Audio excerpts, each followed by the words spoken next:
A midlife crisis is more than just a cultural stereotype. It's a real psychological struggle that can surface between the ages of 40 and 60. Often triggered by aging, loss, or unmet expectations, it can actually lead individuals to question their identity, make impulsive choices, or abruptly abandon long term commitments. While not officially classified yet as a mental illness, the emotional and relational fallout is very real, especially for the spouses and families left behind. This podcast gives voice to those living through the aftermath, exposing the hidden pain, and seeking accountability, healing, and understanding.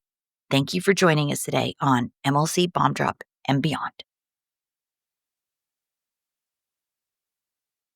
The stories and events discussed in this podcast are for informational and entertainment purposes only and should not be considered legal, medical, or professional advice. Any names, locations, or identifying details have been changed to protect privacy. Any similarities to actual persons, living or dead, or real events are purely coincidental. The information presented on this podcast is for informational purposes only and should not be considered as professional advice. Always consult with a qualified expert regarding any decisions related to your specific situation. The views expressed by guests are their own and do not necessarily reflect the opinions of the host or the podcast creators.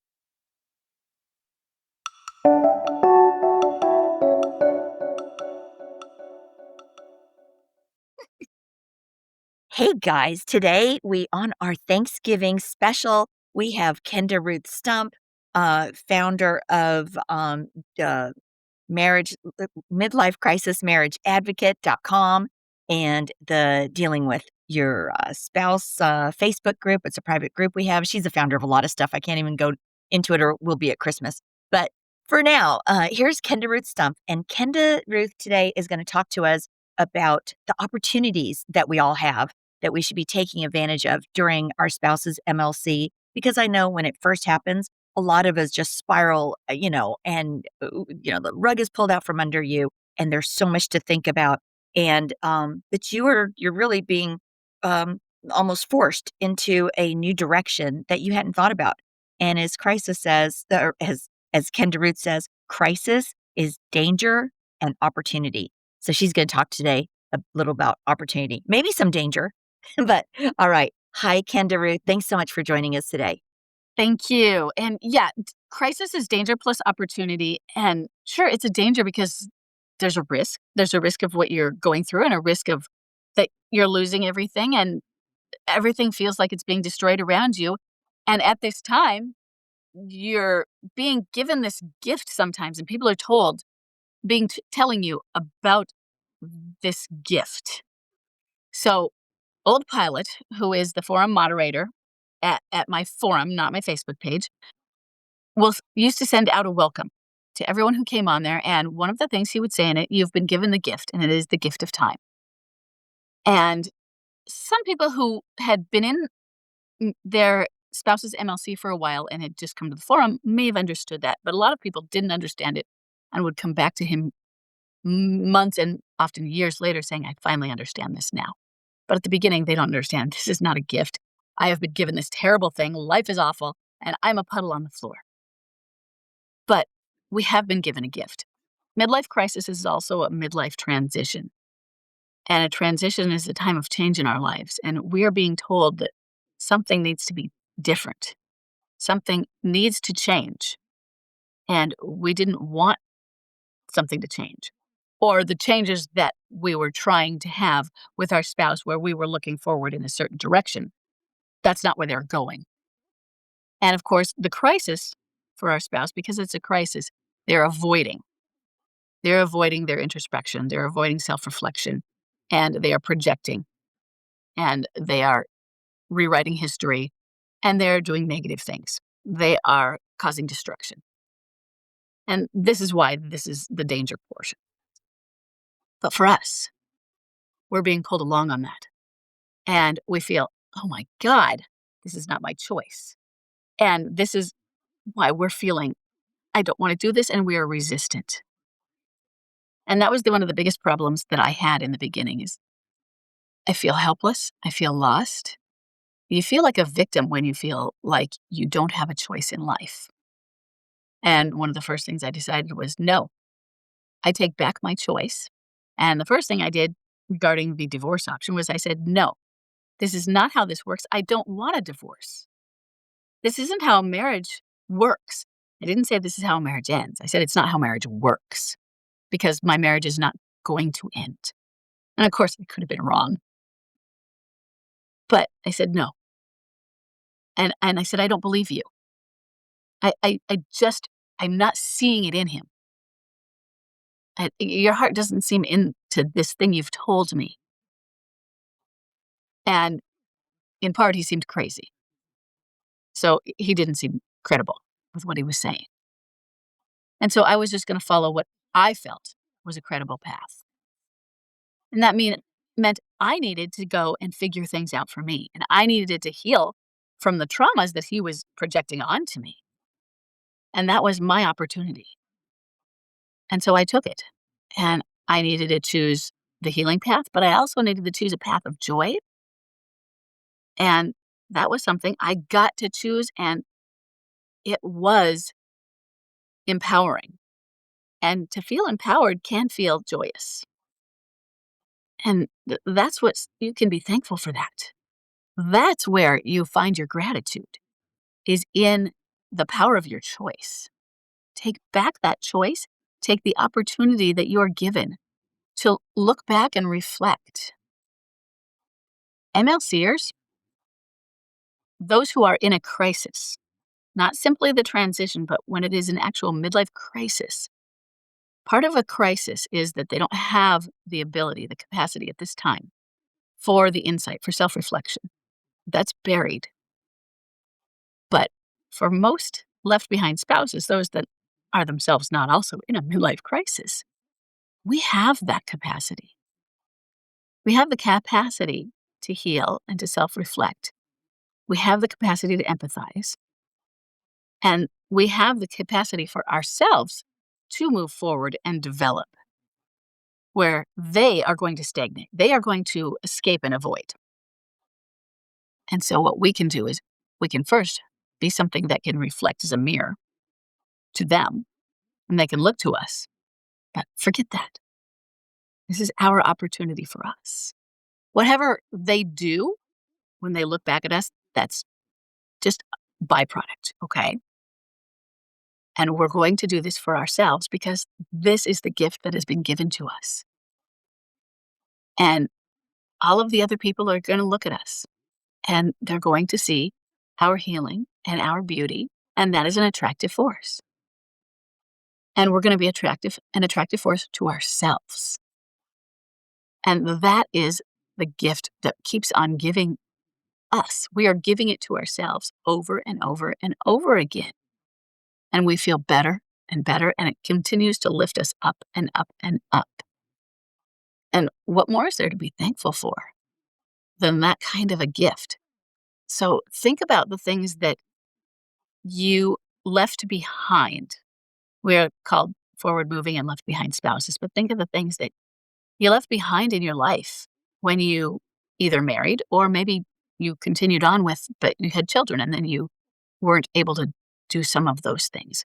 Hiking, writing, all of the dreams. Well, you can pick those things back up again. And you can collect some of the pieces of yourself that you had lost or just left back and pick those up and start searching who you are again, too. Because midlife transition isn't just for your spouse, it is a search for yourself. And for women, especially women, sometimes we lose ourselves in our relationships, even more than men. And maybe men will have a quibble with that. But at least for women, we can really lose ourselves to caregiving and taking care of somebody else and putting others first. Well, now we're going to use a term that MLCers use. And the term that MLCers use is, it's my time now. Well, you know what? While your MLCer, whether you're a man or a woman, your MLCer is saying it's my time now, and they are off somewhere, whether they're at home doing it or somewhere else, taking their time now, you can do that too, even while you're caring for the children. set aside some of the time because this is your time. You don't have to care for them. And if they're at home, don't care for them. Maybe you care emotionally, but you're not caregiving for them. They're on their own. And so you're going to give the care to you. This is more than simply putting the oxygen mask on yourself first so that you can then tend to everybody else. Because that's still thinking about everybody else. Because the purpose of putting the oxygen mask on first was still so you could care for everyone else. And the mindset then was still thinking about all the other people. Put the oxygen mask on you because you care about you. And you're thinking about the purpose. What is the purpose of you and the joy in you and how you are feeling? Sometimes it is okay to be selfish because it's okay to be selfish when that being selfish is not destructive to others. I think about that word ish, and if selfish is not the ish, like purple-ish, if that means almost purple, then it's not accurate. But if it's just an adjective that means English, well, you-ish, that's just being you. Self-centered, if it means balanced in yourself, that's a good thing. Be balanced in yourself. Nobody ever has a quibble with saying self-balanced, but they have a quibble with saying self-centered because they think that's bad. And yes, it's bad if you think you're the center of the universe and everything should revolve around you at the expense of everything else. But when you think about it from your personal perspective, you're at the center and everything does seem to come around you when you think about it literally. And so you do need to be balanced in yourself and be a whole and healthy person because whole, WHOLE, is being balanced. And you're going to get there by accepting the gift that has been given to you of this opportunity for growth. And I know that's a really hard concept to take when this opportunity has come through destruction. But that's how so many opportunities come.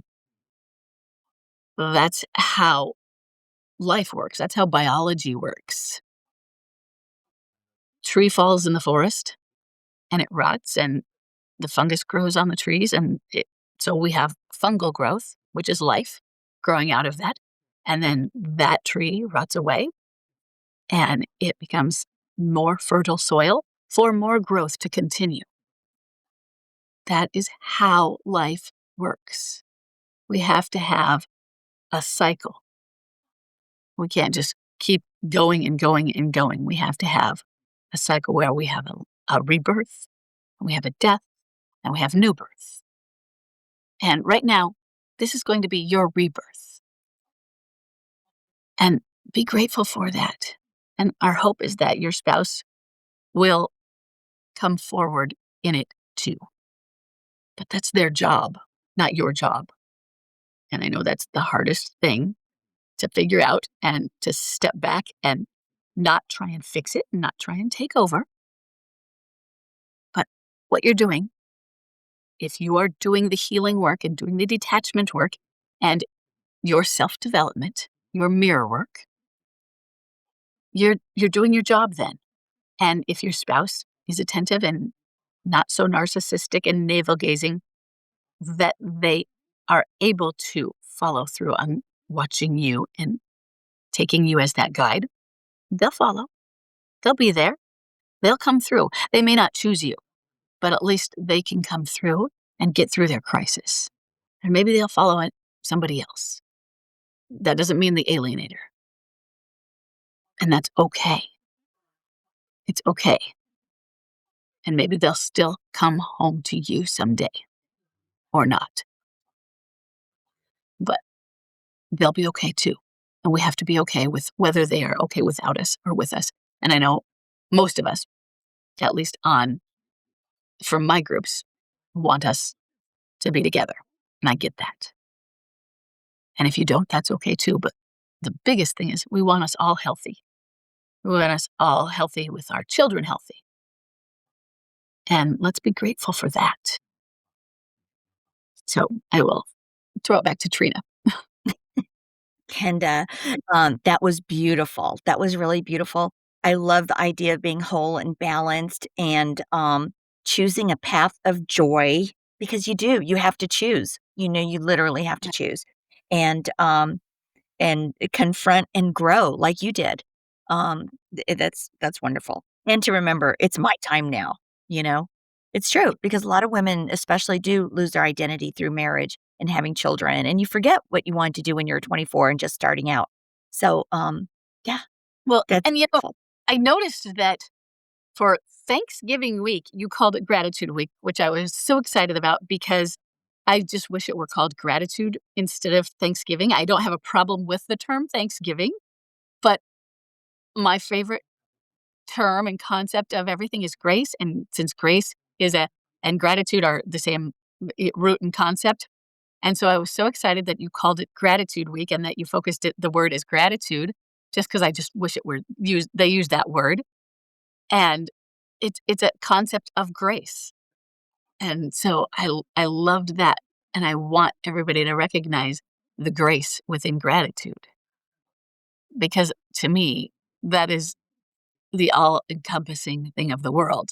They say it's love, but to me, I think I almost equate grace and love, and I put grace as a type of love, or grace is something that encompasses and covers love, and then I put love inside of grace. Aw, that's beautiful. And You're gonna make me cry today. oh, I'm gonna make you cry. Oh, come on. Thank you so much. That is beautiful. My dog's name is Grace. So, I mean, Oh, grace really is an important thing to me yeah, and, grace and gratitudes, and I yeah. always try to be grateful for everything, even in the worst of times, and I always think even if you're a prisoner if you're held as a prisoner in the worst conditions, Mhm. you do have to choose how your mindset is gonna be. I mean, I fail constantly, but it's in my head that I'm thinking about it, and my intention is there. Mhm. And, and sometimes as I'm failing, I'm like, my mind is the fly on the wall inside of me is going, "Oh, no, oh, no." And trying to bring myself into the right mind of it, trying to bring myself back to Nelson Mandela and that sort of idea of radical forgiveness. And so my short definition of grace is an acrostic, and it's give radical acceptance, compassion, and empathy because it Oh, spells grace. that is beautiful. Can you repeat that again? Because that was a No, mouthful. yeah, it's give radical acceptance, compassion, and empathy. Aw, Had to add the "and" in there because, but so there's a little bit of a cheat for the acrostic, but yep. yeah. Oh, that's beautiful. And And it's true, live with intention and grace. And you guys out there, this is your time. This is your time. Take it back. Take back your choice and choose a path of joy and confront and grow and take advantage of all these opportunities for you to become whole and balanced, just like Kenda-Ruth said. And I know you have a program on detachment. I do.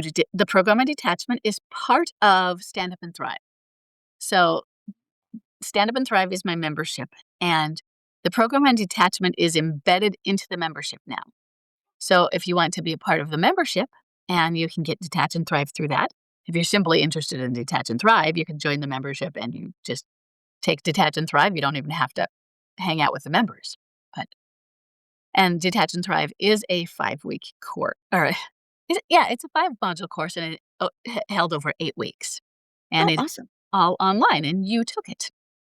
I did. You did, yes, That's why I'm detached and thriving. and thriving, Uh, yes, and you are thriving. but, Yeah. and how can our listeners, find, Stand Up and Thrive? So you can find it at midlifecrisismarriageadvocate.com or theherospouse.com. Really, they are the same place. In fact, I'm even trying to work on integrating the two, but it's a project. So if you go to both, the homepages look the same, but actually they're two separately created homepages. And just go to those, and you can go to scroll down, and there is a little advertisement for Stand Up and Thrive on there. and it will give you information. And I have now put it to, I think it's called Evergreen, where you can just sign up at any time on there Oh, and come in to the class. And we have 4 Zooms a week, 2 short, which are an hour, and 2 long, 2-hour group coachings every week. They're informal. So you pop in, let's get to know people. Sometimes we'll have topics, but really it's about getting to know the community and have a support group. And at the same time, you can go through Detach and Thrive. You can ask questions about Detach and Thrive, but that is also a self-directed course with tons of um, downloads. To, nation. there are 5 modules, and they're spread out across 8 weeks to give Okay, each 5 module modules, time. 8 weeks. Yeah, And a lot of opportunities to meet other folks in via the Zoom private Zoom meetings, with yeah, other folks going through the same thing. yeah, Yeah, yeah. We meet 4 times a super week. helpful. So, yeah, Well, great. I'm so glad we got to share this information, that you came on today and talked about, gratitudes and yeah, looking at it as, our opportunity to become a better, stronger self. yeah. It this will make you stronger if you allow it to. Mhm. I mean, Yeah, and most people that go through it, it does. There are a few that it you're doesn't, right. It's your that's your choice. choice. Stay It's your remain choice. a puddle on the floor or Yeah. th or just go back and take your life back And and and it's gonna take some people, it's gonna take longer, and that's okay too. Everybody has their process of grief, and this is a process of grief. Mhm. And some people who have had more trauma in their background, it may take longer to get to that point of healing, and that's okay, but you'll get there. Yeah. Every So, day, yeah, step in the don't right compare direction. yourself to the person who bounces back in 3 months versus the person who takes a year and a half, because it might be more trauma. Mhm. And that's just how it works. If you've grown up with codependence, it's gonna take a long time to unlearn that. Whereas those who didn't have that, well, it's sad to say, I don't like the word easier, but it might be easier for that person who doesn't have children yet, or didn't ever have children, and who had very little to no trauma in their background, wasn't codependent, to be able to choose joy much more easily. And so they're gonna come through it easier in the beginning. Yeah. So don't compare yourself to them. Hmm. No, never compare, that's for sure. Alright. Thank you so much, Kenda. I will You're sign welcome. us and you go enjoy a fabulous Thanksgiving. Oh, yeah. I can't wait. Thank you.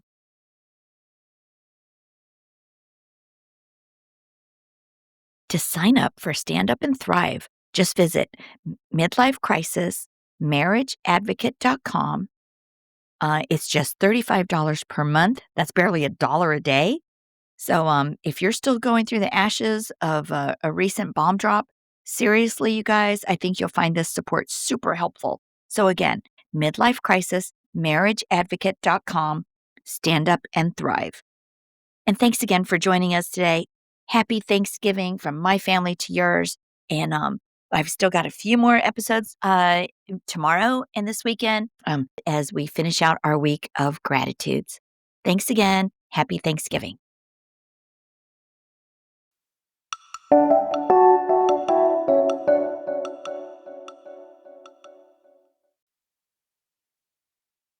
Hey, some resources that are available for you guys are thewifeexpert.com. That's Lori McDermott over there at thewifeexpert.com. She also has a new app out. There's tons of videos that can give you all kinds of information on no matter where you are on your MLC journey or trying to reconcile with your spouse. So check out thewifeexpert.com. And if you're not sure if your spouse or yourself is in maybe approaching or in a midlife crisis, be sure to check out Kenda-Ruth's quiz at midlifecrisismarriageadvocate.com. Again, that's a midlifecrisismarriageadvocate.com. That's a quick little 2-minute quiz. It's free. So check that out as well. We have a ton of resources out there for you guys. So check them out. Thanks. You guys, forward moving spouses, You are not alone. Left behind spouses, you are not alone. Those in crisis, you are certainly not alone. This is just crazy how epidemic this has become. I have a waiting list now of people from around the world that I'm trying to get to. And if you've been through a midlife crisis or been impacted by someone else's and you want to share your story, I'd love to hear from you. Hang in there, you guys. I will get to all of you. Please reach out to me at mlcbombdrop@gmail.com and visit us on Facebook and Instagram, MLC Bombdrop. And just remember, your voice matters. Your story could be the one that helps someone else feel seen. It could help someone else feel heard. And it will help somebody else feel understood. You are not alone, no matter where you are in your journey. If the bomb was just dropped, the earthquake just happened, if you are 7 or 8 years in and you're coming out of starting to wake up and awaken to this, um, you are not alone. It's sad that this is epidemic, but we're here to provide support. So until next time, take care and live authentically each and every day. Thanks again, you guys.